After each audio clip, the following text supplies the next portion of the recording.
లో government of Andhra Pradesh నిర్వహించిన SGT 1 year Telugu 11th December 2025 shift 2లో జరిగిన సైకాలజీ క్వశ్చన్స్ చూద్దామండి. ఫస్ట్ మీరు ప్రీవియస్ క్వశ్చన్ చూడడం వల్ల ఎగ్జామినర్ ఏ క్వశ్చన్స్ అడుగుతున్నా తెలుస్తుంది. Child development and pedagogy questions చూస్తున్నాం. ఫస్ట్ క్వశ్చన్ చూద్దాం. క్రింది వాణిలో అభ్యసనగా పరిగణించగలిగే మార్పు. మనకి వ్యాధి ఫస్ట్ వన్ చూడండి. వ్యాధి మత్తు పదార్థాల వల్ల కలిగే మార్పు అంటుండు. సెకండ్ క్వశ్చన్ వ్యాధి అలసట వల్ల కలిగే మార్పు అంటుండు. థర్డ్ ఆప్షన్ అనుభవం శిక్షణ వల్ల కలిగే మార్పు.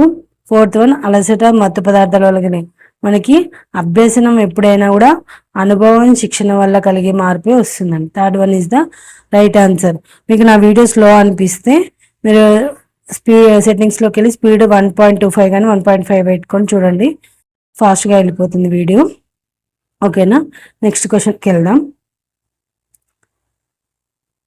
సిషోర్ measures of musical talent test అనేది ఒక సహజ సామర్థ్య పరీక్ష. Fourth one is the right answer. Next question చూడండి. అవరోధం గురించి క్వశ్చన్ అడిగింది ఇక్కడ. ఒక విద్యార్థి మొదటి పీరియడ్లో నేర్చుకున్న మొక్క భాగాలు అనే భావన రెండవ పీరియడ్లో జనాభా పెరుగుదల అనే భావనను నేర్చుకోవడానికి అడ్డంకిగా మారి మరిచిపోవడాన్ని ఇలా పిలుస్తారు. మనకి చూడండి, ఫస్ట్దేమో మొక్క భాగాలు. ఫస్ట్ వన్ ఇస్ ద మొక్క భాగాలు. Second one is the second నేర్చుకునే జనాభా పెరుగుదల. మొదటిది అడ్డుపడితేనేమో పురోగమన అవరోధం అంటాం. రెండోది అడ్డుపడితేనేమో తిరోగమన అవరోధం అనం. ఇక్కడ ఏమన్నాడు, జనాభా పెరుగుదల భావన నేర్చుకోవడానికి అడ్డంకిగా మారి మర్చిపోవడం అంటే ఏది సెకండ్ది నేర్చుకునేటప్పుడు ఫస్ట్ది వచ్చి అడ్డుపడుతుంది అంటే ఇక్కడ ఆన్సర్ మనకి పురోగమన అవరోధం అవుతుంది. Second one is the right answer. Next question చూడండి. క్రింది వాటిలో సరి అయిన జతను గుర్తించండి. ప్రారంభ స్ఫూర్తి అభ్యసన వేగం అతి తక్కువ. ఆప్షన్ 2 చాంచల్య దశ అభ్యసన వేగం స్థిరం. థర్డ్ ఆప్షన్ పీఠభూమి దశ అభ్యసన వేగం తాత్కాలికంగా నిలిచిపోవడం. Third one is the right answer. Fourth కూడా రాంగ్. నెక్స్ట్ క్వశ్చన్ చూడండి. చెప్పినా కానీ ప్రీవియస్ పేపర్స్ చూసుకోండి ఫస్ట్ మీరు, తర్వాతనే ఏ క్వశ్చన్ ఎక్కడ అడుగుతుందో తెలుస్తుంది. ప్రతిస్పందనకు ప్రతిఫలానికి మధ్య సంబంధం ఏర్పడుతుందని తెలిపే సిద్ధాంతం. ఇందులో ఆప్షన్ 1 యత్నదోష అభ్యసనం ఇచ్చిండు.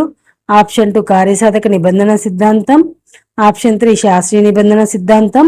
ఆప్షన్ 4 అంతర్దృష్టి అభ్యసన సిద్ధాంతం. మనకి ప్రతిస్పందన ప్రతిఫలానికి మధ్య సంబంధం ఎక్కడ ఏర్పడుతుందమ్మా? కార్యసాధక స్కిన్నర్ రూపొందించిన కార్యసాధక నిబంధన సిద్ధాంతం అన్నమాట. Second one is the right answer. Next question చూడండి. నెక్స్ట్ మనకి 6th క్వశ్చన్. సంజ్ఞా భాష వీరి కొరకు ఉద్దేశించింది. సంజ్ఞా భాష ఎవరికి ఉంటుందండి? మనకు శ్రవణ లోపం గల వారికి ఉద్దేశించింది. నెక్స్ట్ క్వశ్చన్ చూడండి. 7th క్వశ్చన్ ప్రేరణకు సంబంధించిన క్వశ్చన్ అడిగిండు. ఈనాడు నేను ఈ స్థాయిలో ఉండడానికి కారణం రేపు ఏ స్థాయిలో ఉండాలో నేను నిన్ననే ఆలోచించుకొని ఉండడమే అన్న మేక్ ఐవర్ వాక్యం క్రింది ఏ రకపు ప్రేరణ? అంటే ఫ్యూచర్లో నేను ఇక్కడ ఏ స్థాయిలో ఉండాలని ఇప్పుడే ప్లాన్ చేసుకొని అతను సాధన చేయడం వల్ల ఆ స్థాయికి చేరుకుంటాడు అనమాట. అందుకోసం ఇక్కడ మనకి fourth one is the Sadhana Prerana is the right answer. Sadhana fourth one is the right answer. చూసుకోండి. నెక్స్ట్ క్వశ్చన్ చూడండి. 8th question. ఆనందదాయక అభ్యసనం అంటే ఫస్ట్ వన్ సులభమైన అంశాల ద్వారా అభ్యసనము. ఆప్షన్ 2 భయరహిత వాతావరణంలో అభ్యసనము. ఆప్షన్ 3 క్రీడలు క్రమశిక్షణల ద్వారా అభ్యసనం. ఆప్షన్ 4 సంప్రదాయ పద్ధతుల్లో అభ్యసనం. మనకి ఆనందదాయక అభ్యసనం అంటే భయరహిత వాతావరణంలో అభ్యసనం అనేది right answer. Next 9th question చూడండి అమ్మా. ఒక ఉపాధ్యాయుడు తరగతిని 5 ఉపసమూహాలుగా విభజించి ఒక సభ్యుడు ఒక ఉపభావనను మిగిలిన సభ్యులకు బోధించేలా కేటాయించడం జరిగింది. ఇది ఈ పద్ధతిని సూచిస్తుంది. అంటే ఇక్కడ ఒక టాపిక్ని ఆ క్లాస్ తరగతిలో ఒక 5 ఉపసమూహాలుగా చేసి ఇచ్చారు. ఇక్కడ ఏ అభ్యసనం తెలుస్తుందమ్మా? మనకి సహకార అభ్యసనం. 4th one is the right answer. Next question చూడండి. NEP 2020 గురించి అడిగిండు. జాతీయ విద్యా విధానం 2020 ఈ అంశంపై ప్రధాన దృష్టి సారించింది. శిక్షలు మరియు సమస్యల ఆధారిత విద్య. ఇది కానీ శిక్ష అసలు ఈ విద్యాకాలంలో లేదు. సమ్మిళిత మరియు సమాన విద్య, ఇది ఒకటి చూసుకోండి.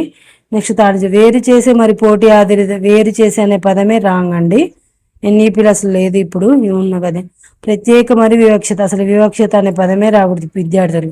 మనకి ఇందులో పాజిటివ్ సమ్మిళిత మరియు సమాన విద్య.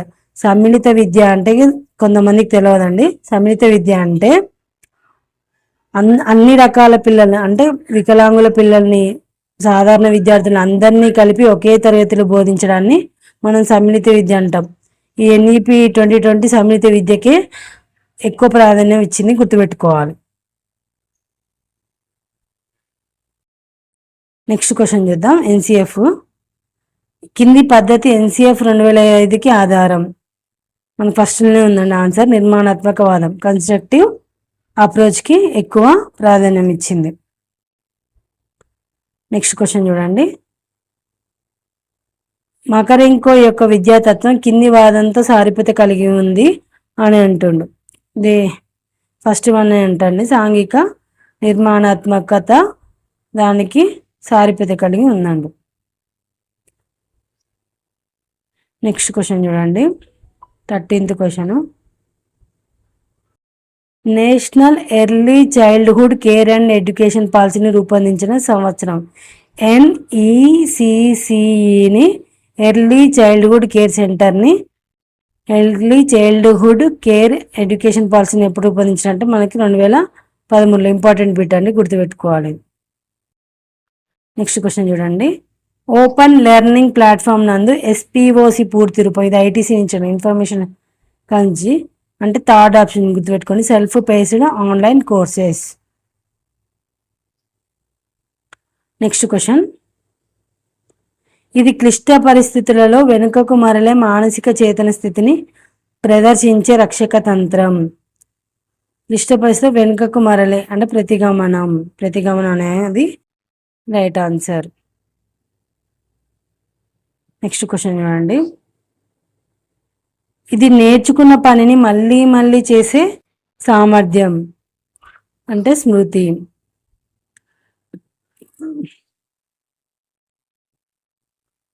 నెక్స్ట్ క్వశ్చన్ చూడండి. ఒగై వక్రమునకు మరో పేరు. ఆప్షన్ 1 సోపాన చిత్రం, ఆప్షన్ 2 పౌనపుణ్య బహుభుజి, ఆప్షన్ 3 సంచిత పౌనపుణ్య వక్రం, ఆప్షన్ 4 వలయపటం. మనకి ఇక్కడ ఆన్సర్ వక్రమునకు మరో పేరు సంచిత పౌనపుణ్య వక్రం. Third is the right answer. Next question చూడండి. పూర్వబాల్య దశకు సంబంధించి మనోవిజ్ఞ శాస్త్రవేత్తల అభిప్రాయం. ఆప్షన్ 1 పూర్వ ముఠా వయస్సు, అన్వేషణాత్మక వయస్సు, ఆప్షన్ 2 పాఠశాల వయస్సు, ముఠా వయస్సు, ఆప్షన్ 3 సమస్యాత్మక వయస్సు, సృజనాత్మక వయస్సు, ఆప్షన్ 4 సమస్య పరిష్కార వయస్సు, సృజనాత్మక వయస్సు. ఇవన్నీ కాదండి, first one is the right answer. పూర్వ ముఠా వయస్సు, అన్వేషణాత్మక వయస్సు అనేది వాళ్ళ యొక్క అభిప్రాయం. నెక్స్ట్ క్వశ్చన్ చూడండి. రచయితలు వారి పుస్తకములకు సంబంధించి సరైన సమాధానం గుర్తించండి. మనకి బండూరా ఇందులో ఫ్రెండ్స్ ఆఫ్ బండూరా ఏంటి, సైకాలజికల్ మోడలింగ్, ఆత్మ పరిశీలన సిద్ధాంతకర్త బండూరా, సైకాలజికల్ మోడలింగ్. మనకి స్పియర్మన్ వచ్చేసి the abilities of man, Gardner వచ్చేసి ఫ్రేమ్స్ ఆఫ్ మైండ్, చాప్లిన్ వచ్చేసి డిక్షనరీ ఆఫ్ సైకాలజీ. ఏ ఆప్షన్ ఉందండి? First one is the right answer. గుర్తుపెట్టుకోవాలండి. ఈ బుక్స్ ఒక సింగిల్ క్వశ్చన్ కూడా అడగడానికి అవకాశం ఉంటుంది. నెక్స్ట్ క్వశ్చన్ చూడండి. విలువల అధ్యయనం అనే మాపనాన్ని తయారు చేసిన వారు ఎవరు? ఫస్ట్ వన్ అండి Alford Werner Linz. First one is the right answer. Next question 21 question చూడండి. కెరటం నాకు ఆదర్శం, అది లేచి పడుతున్నందుకు కాదు, పడినా లేస్తున్నందుకు అనేది వ్యక్తి యొక్క దీని దృఢత్వాన్ని సూచిస్తుంది. థర్డ్ వన్ వైఖరి గురించి చూపిస్తుంది. నెక్స్ట్ క్వశ్చన్ చూడండి. ఆత్మభావనకు సంబంధించి సరైన ప్రవచనాలను గుర్తించండి. ఆప్షన్ ఏ కార్ల్ రోజెస్ ప్రకారం ఇది 3 మూలకాలను కలిగి ఉంటుంది.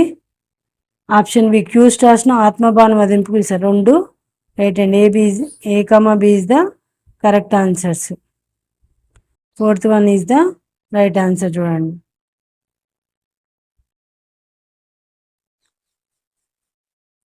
నెక్స్ట్ క్వశ్చన్ చూడండి. కాలక్రమ పట్టికతో సంబంధం లేకుండా స్వేచ్ఛ, సహకార ఆధార సూత్రాలుగా సాగే వైయక్తిక విద్యార్థి కేంద్రీకృత బోధన విధానం అంటే డాల్టన్ ప్రణాళిక. ఇందులో మనకి స్వేచ్ఛ, కాలంతో సంబంధం లేదు. ఆ విద్యార్థి ఒక విషయాన్ని ఒక గంటలో నేర్చుకోవచ్చు, ఒక రోజులో నేర్చుకోవచ్చు, ఒక 2 రోజుల్లో నేర్చుకోవచ్చు డాల్టన్ ప్రణాళికలో. కానీ ఒక విషయాన్ని నేర్చుకున్న తర్వాతనే ఇంకో విషయాన్ని నేర్పిస్తారు. ఇదే డాల్టన్ ప్రణాళిక. Third one is the right answer. Next question చూడండి. డస్టర్ యొక్క అసాధారణ ఉపయోగాలు చెప్పమని విద్యార్థులను అడగడం ద్వారా ఉపాధ్యాయుడు కొలవదగిన అంశం. ఇక్కడ సృజనాత్మకతకు సంబంధించింది. Second one is the right answer. Next question చూడండి. 25th క్వశ్చన్ ప్రజ్ఞ గురించి అడిగిండు. ప్రజ్ఞ రకాలు. కొత్త నగ తయారీలో స్వర్ణకారునికి అవసరమైన ప్రజ్ఞ రకం. ఆప్షన్ 1 అమూర్త ప్రజ్ఞ, ఆప్షన్ 2 యాంత్రిక ప్రజ్ఞ, ఆప్షన్ 3 సాంఘిక ప్రజ్ఞ, ఆప్షన్ 4 సామాన్య ప్రజ్ఞ. ఇందులో మనకి యాంత్రిక ప్రజ్ఞ రైట్ ఆన్సర్. మనకి ఇక్కడ స్వర్ణకారుడు ఒక బంగారు బిస్కెట్ను బంగారం ముద్దని వస్తువుగా తయారు చేస్తాడు. ఆ మధ్యలో జరిగే ప్రక్రియని ఏమంటాం? యాంత్రికంగా జరుగుతుంది, కొన్ని మిషన్లతోని లేకపోతే తన చేతుల ద్వారా జరుగుతుంది. కాబట్టి second one is the right answer. ఏ యాంత్రిక ప్రజ్ఞ గుర్తుపెట్టుకోండి. Next question. బ్రూనర్ ప్రకారం తృప్తిని కలిగించే అంతర్గత ప్రేరణ కారకాలు.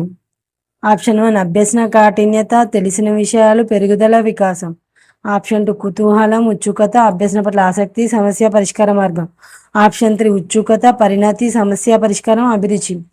ఆప్షన్ 4 సహజ సామర్థ్యం, వివేచనం, ఆలోచన, ప్రత్యక్షము, ప్రజ్ఞ. నెక్స్ట్ ఆన్సర్ చూడండి. గ్రూనర్ ఎప్పుడైనా మనకి ఏమంటాడు? ఒక విషయాన్ని నేర్చుకోవడానికి ఒక విద్యార్థికి కుతూహలము, ఆ విషయం పట్ల ఆసక్తి, సమస్య పరిష్కార మార్గం ఉండాలని చెప్తాడు. కాబట్టి ఇది అంతర్గత ప్రేరక అనేది second one is the right answer. Second one is the right answer. Next question చూడండి. 27th question. ఎలక్ట్రా కాంప్లెక్స్లోని ప్రత్యర్థులు ఎవరు? తల్లి, కూతురు అండి, గుర్తుపెట్టుకోవాలి. నెక్స్ట్ క్వశ్చన్ చూడండి. మానవ వికాస సూత్రానికి సంబంధించి ఇక్కడ వికాస సూత్రాలు లాస్ట్లో అడిగిండు మనకి. వికాసం అన్ని దశలో ఒకే విధంగా సాగును అంటుండు. కాదు, ఒక్కొక్క దశలో ఒక విధంగా తప్పు. వికాసం ఎల్లప్పుడూ నిలువుగా ఊర్ధముఖ దిశలో జరుగుతుంది. ఇది కూడా తప్పు. వికాసం అవిచ్ఛిన్నంగా సాగుతుంది. రైట్. పుట్టుక నుంచి సమాధి వరకు సాగుతుంది. శారీరక పరిపక్వత పొందిన తర్వాత వికాసం ఆగిపోదు. పుట్టుక నుంచి మనం చనిపోయే వరకు జరుగుతూనే ఉంటుంది, ఇక్కడ ఆగిపోతుంది. ఇది కూడా తప్పు. మనకి ఇక్కడ సరైన వాక్యం అడిగింది కాబట్టి వికాసం అవిచ్ఛిన్నంగా. Third one is the right answer. Next question చూడండి. 29th question. ఒక వ్యక్తిలోని నిర్దిష్టమైన జ్ఞానము, నైపుణ్యము లేదా నిర్వహించదగిన ప్రతిస్పందన సముదాయమే సహజ సామర్థ్యం. First one is the right answer. Next question చూడండి. ఈ ఆలోచన రకంలో సృజనాత్మకత ఎక్కువగా ఉంటుంది. నిర్దేశిత ఆలోచనలో. Third one is the right answer. ఇక్కడ మనకి ప్రజ్ఞా రకాల నుంచి క్వశ్చన్ వచ్చింది, రక్షక తంత్రాల నుంచి వచ్చింది, ఆలోచనల్లో వచ్చింది. ఇవన్నీ చూసుకొని వెళ్ళాలండి ఎగ్జామ్కి. అందుకోసం మీరు ఫస్ట్ ప్రీవియస్ పేపర్స్ చూస్తే ఎగ్జామినర్ ఏ టాపిక్ని చూస్తుండో, ఎక్కడ స్పెండ్ చేసి టైం చేసి క్వశ్చన్ ఇస్తుండో చూసుకోండి. ఇంకా ఇవన్నీ questions. Next Telugu content questions చూద్దాం. మీరు మహాదేవ్ స్టడీ ఛానల్ సబ్స్క్రైబ్ చేసుకోండి.